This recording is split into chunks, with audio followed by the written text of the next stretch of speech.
Perkembangan lembaga pendidikan swasta di Indonesia saat ini boleh dibilang cukup pesat. Orang tua bebas memilih lembaga pendidikan swasta sesuai keinginan dan kemampuan. Namun perkembangan keberadaan lembaga pendidikan swasta yang ada tentu punya sejarah tersendiri.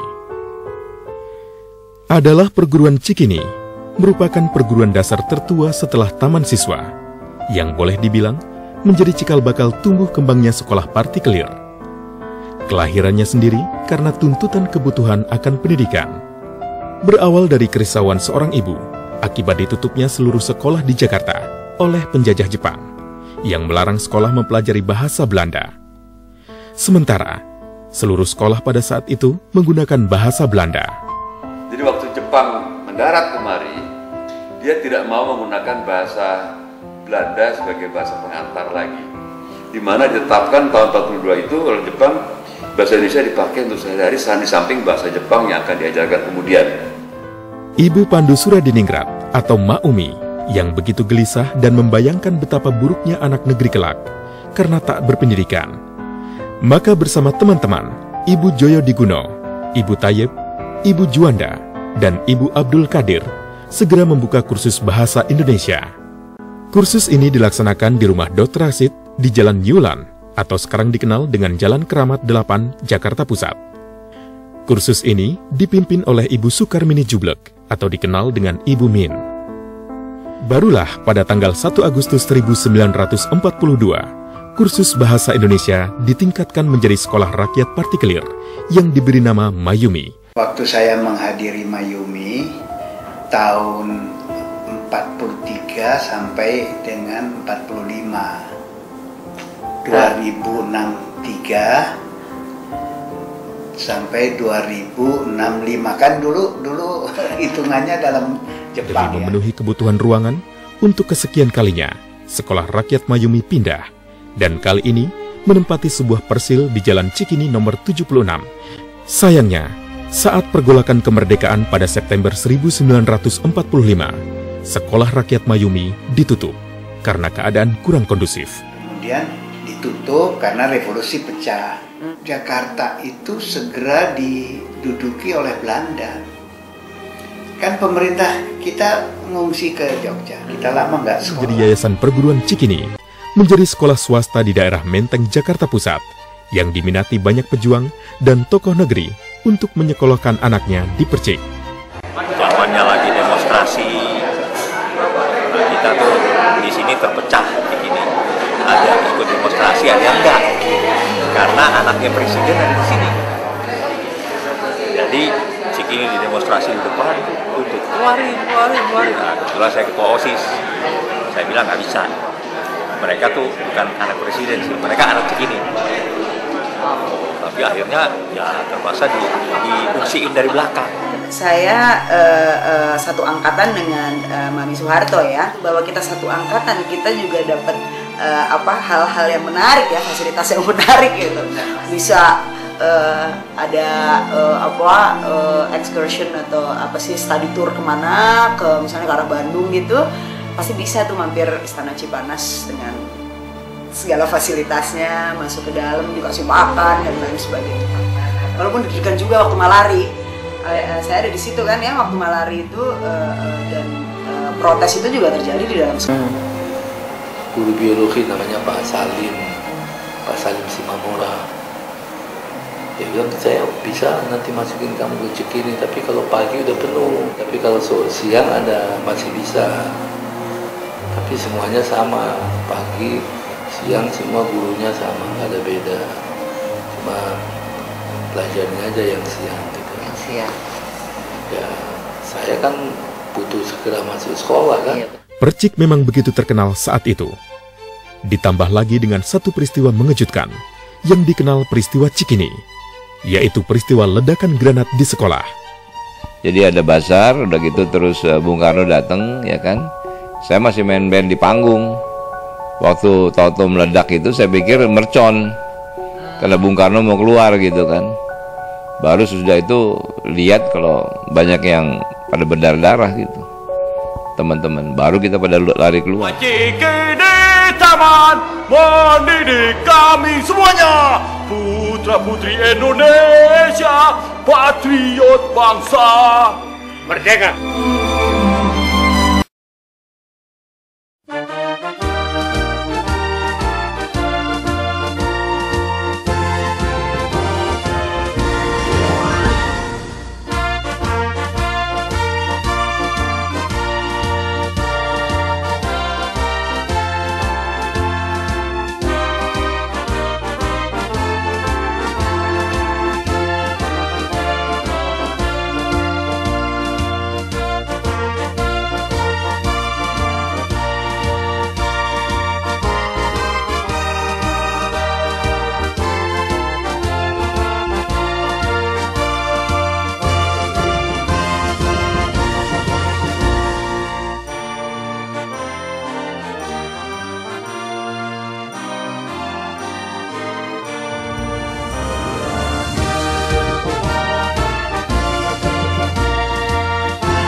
katakan